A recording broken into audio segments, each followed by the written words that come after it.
Halo semuanya, berjumpa kembali di channelnya Lilik Wiji. Dalam video kali ini kita akan melanjutkan pembahasan Undang-Undang Dasar 1945 part 1 ya, yang kemarin ya. Sekarang kita ke part 2 nomor 21 sampai dengan 40. Nah, sebelum masuk ke video, sekedar informasi untuk teman-teman yang meminta soal berbentuk PDF sedang dalam masa pemindahan ya, pemindahan dari hard file ke Microsoft Word. Nah, jadi perlu waktu untuk mengetik ya. Ada banyak banget soal, jadi buat teman-teman sambil menunggu bisa sambil lihat video ini dulu untuk nyicil belajar. Nah, nanti jika sudah selesai akan saya informasikan di channel YouTube saya. Makanya buat teman-teman yang belum subscribe, silahkan subscribe dan aktifkan tombol loncengnya biar tidak ketinggalan informasi selanjutnya. Oke, kita langsung saja ke pembahasan 100 soal Undang-Undang Dasar 1945 part 2. Nomor 21. Berikut ini yang merupakan pengertian dari hukum privat dan publik yang benar adalah: A. Hukum privat yaitu hukum yang mengatur hubungan antara orang yang satu dengan yang lain dengan menitikberatkan pada kepentingan perseorangan. Sedangkan hukum publik yaitu hukum yang mengatur hubungan antara negara dengan alat kelengkapannya atau hubungan antara negara dengan warga negara. B. Hukum privat yaitu hukum yang mengatur hubungan antara negara dengan alat kelengkapannya atau hubungan antara negara dengan warga negara. Sedangkan hukum publik yaitu hukum yang mengatur antara orang yang satu dengan yang lain dengan menitikberatkan kepada kepentingan perseorangan. Ini kebalikan dari yang A ya. Yang C. Hukum privat yaitu hukum dalam suatu negara berlaku umum. Sedangkan hukum publik yaitu hukum yang timbul dari hukum objektif dan berlaku pada orang tertentu atau lebih. Ini berbeda ya, berbeda antara A dan B. Yang D, hukum privat yaitu hukum yang dalam keadaan bagaimanapun mempunyai paksaan mutlak. Sedangkan hukum publik yaitu hukum yang dapat dikesampingkan apabila pihak-pihak yang bersangkutan telah membuat peraturan sendiri. Yang E bisa dibaca. Ya, seperti itu ya. Jadi jawabannya adalah yang A ya. Pahami saja kata kuncinya privat itu apa dan publik itu apa. Jawabannya yang A. Lanjut ke nomor 22. Kongres Pemuda Jawa pada tahun 1918 yang mengubah Trikoro Darmo menjadi Jong Java dipimpin oleh A. Dr. Wahidin Sudirohusodo, B. Dr. Sutomo, C. Dr. Satiman Wiryo Sutejo, D. R.M. Sutomo Surjokusumo, E. Rajiman Widyodiningrat. Jawabannya adalah yang C ya, Dr. Satiman Wiryo Sutejo. Lanjut ke nomor 23. Dapat mengajukan rancangan undang-undang kepada DPR yang berkaitan dengan otonomi daerah, hubungan pusat dengan daerah, pembentukan dan pemekaran, serta penggabungan daerah, pengelolaan sumber daya alam dan sumber daya ekonomi lainnya, perimbangan keuangan pusat dan daerah merupakan kewenangan DPD yang tercantum dalam UUD 1945.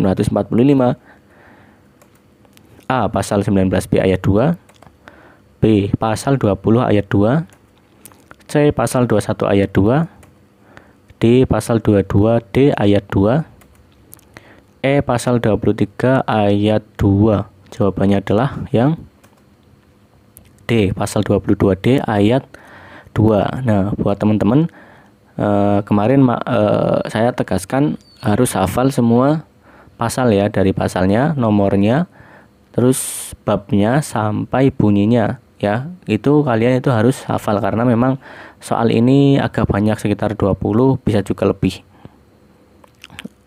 Oke, lanjut ke nomor 24.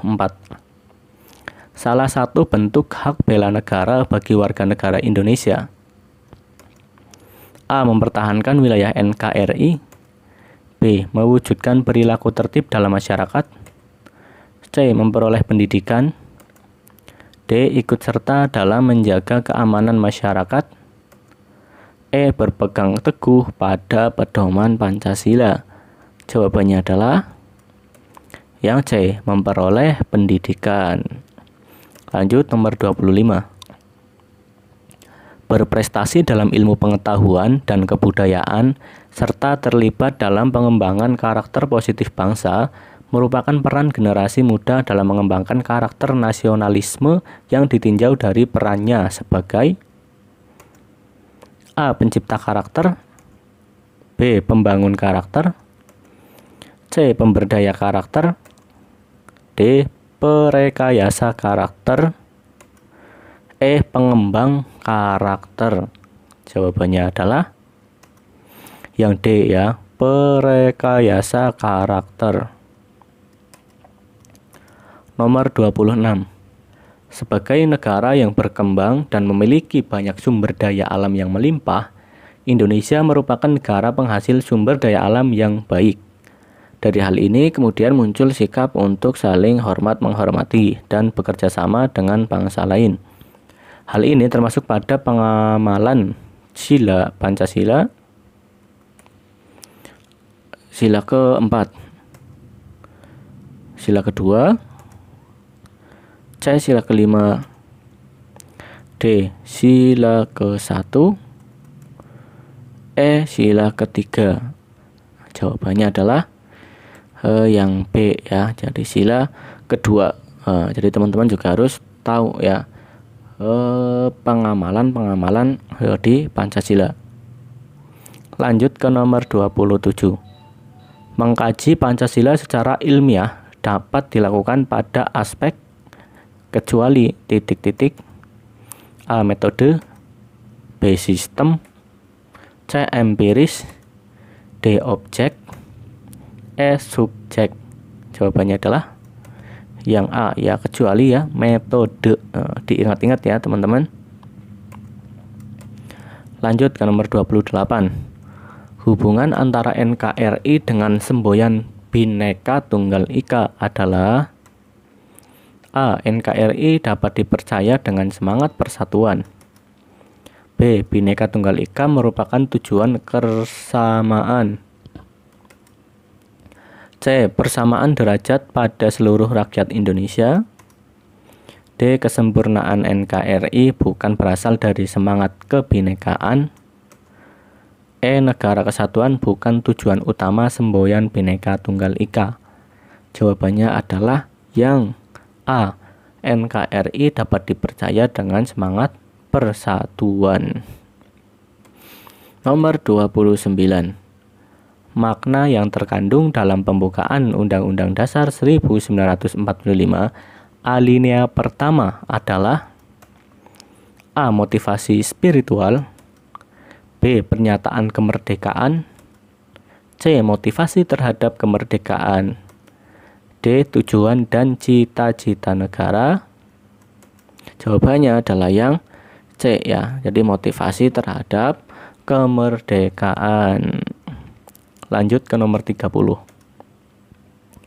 Manusia sebagai ciptaan Tuhan Yang Maha Esa didudukan sesuai dengan harkat, martabat, dan kodratnya merupakan esensi nilai Pancasila. A. Religius, B. Humanitas, C. Sosialitas, D. Nasionalitas, yang E. Soverenitas. Jawabannya adalah yang B. Humanitas ya. Human itu manusia ya. Itu kata-kata kuncinya seperti itu. Lanjut nomor 31 ya. Alinea keempat dalam pembukaan Undang-Undang Dasar 1945 tidak boleh diubah atau diamandemen karena A. Merupakan tujuan kemerdekaan bangsa, B. Merupakan falsafah hidup bangsa, C. Merupakan cita-cita bangsa, D. Merupakan intisari perjuangan bangsa, E. Merupakan landasan undang-undang lainnya. Jawabannya adalah yang B ya, merupakan falsafah hidup bangsa. Lanjut ke nomor 32. Pelatihan kewirausahaan membuka lapangan kerja baru dan memberikan bantuan modal kepada koperasi dan usaha kecil menengah adalah salah satu upaya pemerintah dalam rangka mewujudkan tujuan negara. Sesuai dengan amanat pembukaan UUD 1945 alinea keempat, yaitu A. Melindungi segenap bangsa dan seluruh tumpah darah Indonesia. B. Mencerdaskan kehidupan bangsa. C. Ikut serta dalam melaksanakan ketertiban dunia. D. Mencapai masyarakat adil dan makmur. E. Memajukan kesejahteraan umum. Jawabannya adalah yang E ya, memajukan kesejahteraan umum ya. Buat teman-teman jadi harus hafal ya makna-makna dari pembukaan Undang-Undang Dasar. Wajib itu. Nomor 33. Proses amandemen UUD 1945 yang dilakukan oleh MPR memiliki beberapa alasan utama. Di antaranya A. Pemanfaatan sumber daya alam yang kurang efektif. B. Tingginya resiko konflik sosial. C. Kurangnya kritik dan saran dari masyarakat. D. Adanya dualisme fungsi lembaga negara. Jawabannya adalah yang D ya. Amandemen karena adanya dualisme fungsi lembaga negara. Lanjut ke nomor 34 ya. Kekuasaan presiden dominan dan cenderung bersifat personal. Semangat nasionalisme kaum terpelajar dalam membangun pendidikan skala nasional pada masa pergerakan kemerdekaan didasarkan pada A. Lulusan pendidikan tidak dapat diprediksi. B. Masyarakat pribumi belum tertarik terhadap pendidikan. C. Kolonial Belanda membatasi kesempatan pribumi untuk terpelajar. D. Pendidikan kolonial tidak tergantung pada masyarakat pribumi. E. Corak pendidikan nasional berlatar belakang barat dan terbatas. Jawabannya adalah yang E ya. Corak pendidikan nasional berlatar belakang barat dan terbatas. Diingat-ingat. Nomor 35. Ketahanan nasional dikatakan memiliki sifat yang dinamis ya. Hal ini berarti A. Ketahanan nasional dapat meningkat sesuai dengan peningkatan kewibawaan negara. B. Ketahanan nasional tidak mengutamakan pada sikap konfrontatif. C. Ketahanan nasional bergantung pada situasi serta kondisi bangsa dan negara. D. Ketahanan nasional menyesuaikan dengan sikap dan perlakuan negara lain.